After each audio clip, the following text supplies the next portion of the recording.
Assalamualaikum warahmatullahi wabarakatuh. Salam sejahtera untuk kita semua. Salam sejahtera untuk seluruh saudara-saudaraku sebangsa dan setanah air dimanapun Anda berada. Kembali lagi bersama dengan saya Abdul Aziz Jazuli di channel ini. Dan pada kesempatan kali ini saya akan membacakan tulisan terbaru dari Kiai Haji Imaduddin Al-Bantani yang berjudul Polemik Nasab Habib Ba'alawi Selesai.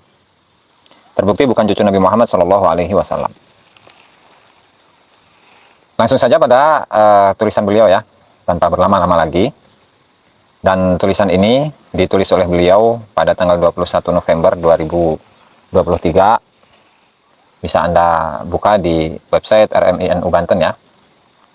Dan nanti juga ada beberapa catatan yang ingin saya berikan ya. Langsung saja.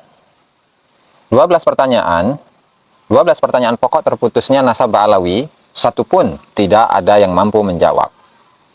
Permintaan adanya ulama ahli nasab yang mensyaratkan adanya kitab sezaman sebagai sumber kesahihan nasab telah penulis berikan.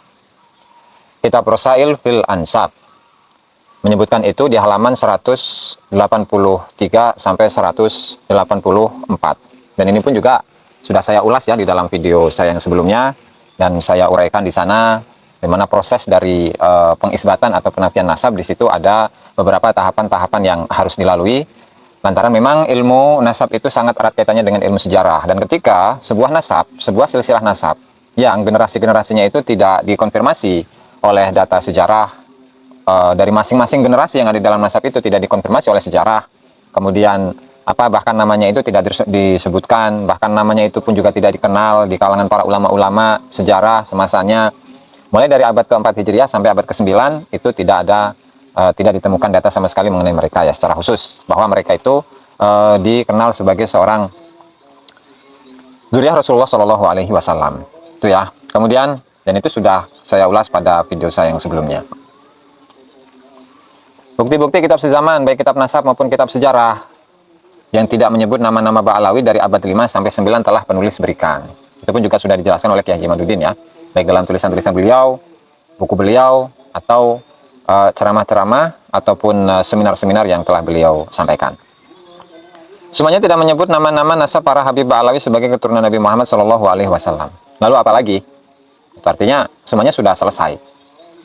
Karena tidak bisa dibuktikan dari sisi sejarah, dari sisi kitab nasab, tidak ditemukan sama sekali bahwa Ba'alawi itu merupakan keturunan dari Rasulullah Shallallahu Alaihi Wasallam. Kemudian mereka kembali lagi mempermasalahkan nasab cukup diisbat dengan teori syuhrah wal istifadah. Penulis telah sampaikan pendapat para ulama bahwa syuhrah wal istifadah tidak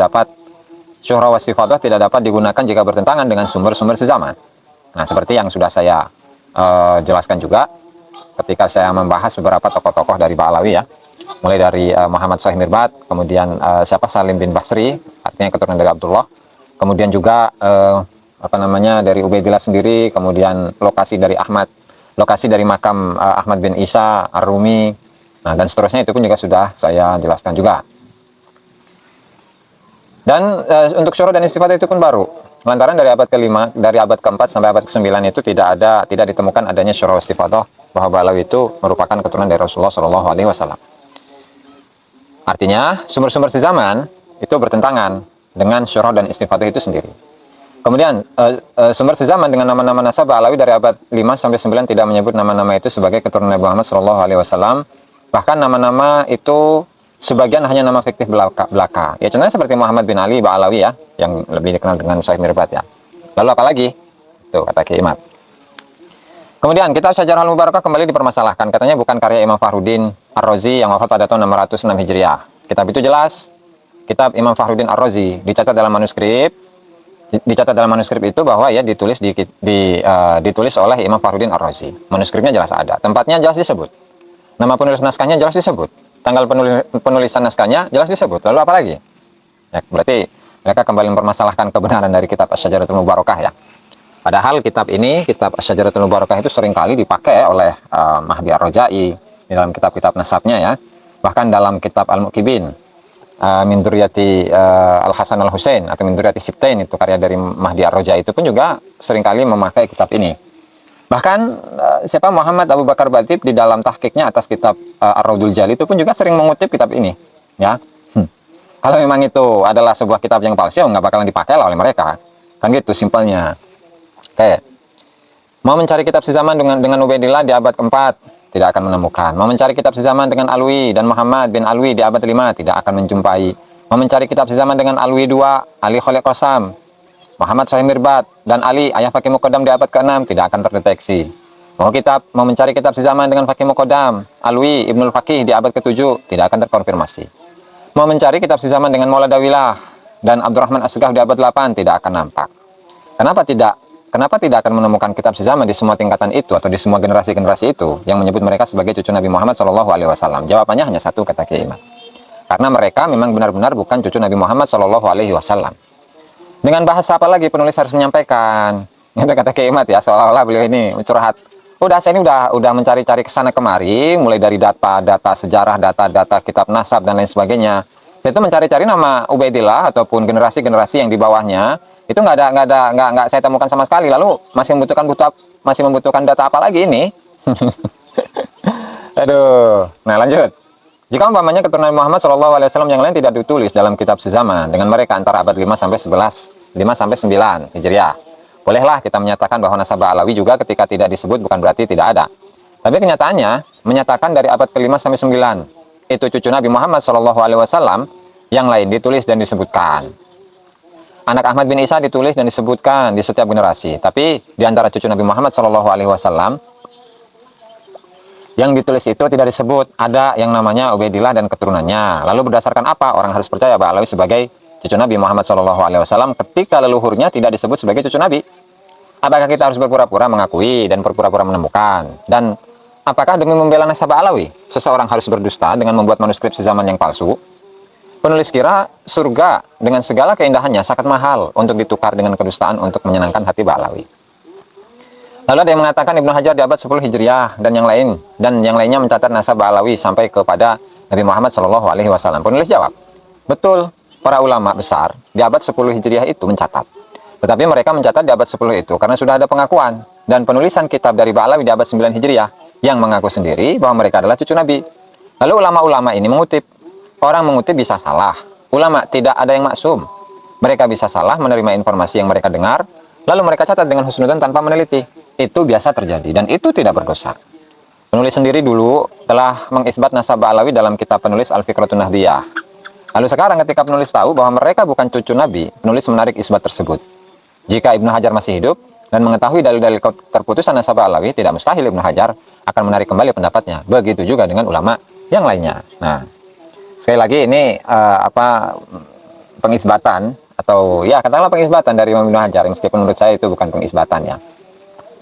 Sekali lagi pembahasan mengenai Syekh Ibnu Hajar Al-Haytami itu dibahas lagi, bahwa di dalam kitab Sahabat Masyayikh karya Imam Ibnu Hajar Al-Haytami itu kembali lagi dibahas dan diklaim bahwa Ibnu Hajar itu mengisbat nasab Ba'alawi, ya padahal Ibnu Hajar itu mendapatkan sanad khirqah, silsilah khirqah Ba'alawi melalui sebuah kitab karya dari Abu Bakar Al-Idrus, dan itu kemudian dikutip oleh Ibnu Hajar di dalam Sabtul Masyayikhnya, ya kan, dan dengan redaksi yang 11-12 mirip dengan redaksi yang ada di dalam kitab Al-Juz'ul Latif karya dari Abu Bakar Al-Idrus itu ya. Dan di sisi lain Ibnu Hajar itu juga bukan seorang ahli nasab yang dapat mengisbatkan atau menafikan sebuah nasab, sehingga ya beliau mendengar itu semua berdasarkan atas husnudzon dan berdasarkan atas informasi-informasi yang sampai kepada beliau. Itu ya, artinya ketika beliau melakukan sebuah kesalahan ya bisa jadi, dan itu satu hal-hal yang wajar saja.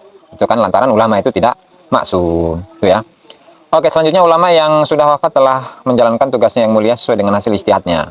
Mereka mendapatkan pahala dengan ijtihadnya itu. Mereka akan masuk ke dalam surga Allah. Zaman ini adalah zaman kita yang masih hidup. Mari kita laksanakan tugas kita sebaik-baiknya sebagai ulama, dengan mengetengahkan sumber-sumber yang lebih mudah kita dapatkan daripada zaman Ibnu Hajar dan yang lainnya itu. Bagi Ba'alawi, jangan malu mengakui bahwa hasil ijtihad leluhurnya yang mengatakan mereka adalah keturunan Nabi Muhammad SAW adalah salah. Itu bukan hal yang hina. Bahkan leluhurnya bisa jadi akan berterima kasih kepada Anda semua. Karena dengan itu kesalahan selama ini tidak akan terus berlanjut sampai hari kiamat. Nah, itu berkaitan tentang data ya, data yang ada di dalam buku-buku sejarah atau karya-karya sejarah, dan juga data-data yang ada di dalam kitab-kitab nasab. Artinya seluruh kitab nasab dari abad ke-4 Hijriah sampai abad ke-9 Hijriah. dan juga seluruh kitab kitab sejarah dari abad ke abad ke-4 sampai abad ke-9 Hijrah itu tidak mengkonfirmasi mereka sebagai keturunan dari Rasulullah Shallallahu Alaihi Wasallam. Nah, lalu Kiai Imad akan menjelaskan melalui sudut pandang DNA ya, bagaimana uji hasil tes DNA. Hasil uji tes DNA menurut para ahli biologi dari Badan Riset dan Inovasi Nasional atau BRIN, yang disingkat dengan BRIN, mengkonfirmasi bahwa Ba'alawi yang berhaplogrup bukan J1 itu bukanlah keturunan Nabi Muhammad Shallallahu Alaihi Wasallam. Karena telah diteliti secara matang dan disimpulkan bahwa keturunan Nabi Muhammad Shallallahu Alaihi Wasallam semuanya berhaplogrup J1. Jadi kalau yang berhaplogrup J1 itu seperti yang saya baca ya, itu tidak hanya keturunan dari Rasulullah Shallallahu Alaihi Wasallam, tetapi yang berhaplogrup J1 itu adalah orang Arab secara umum.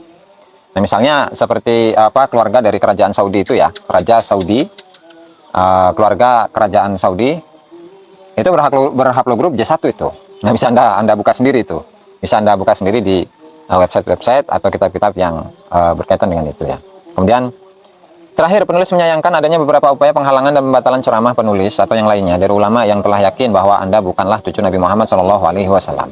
Sebagaimana penulis dan teman-teman juga tidak pernah menghalangi kegiatan ceramah Anda yang mengatakan bahwa Anda adalah cucu Nabi. Walaupun yang demikian itu sangat mudah kami lakukan. Penulis orang NU yang diajarkan adab dan rasa malu.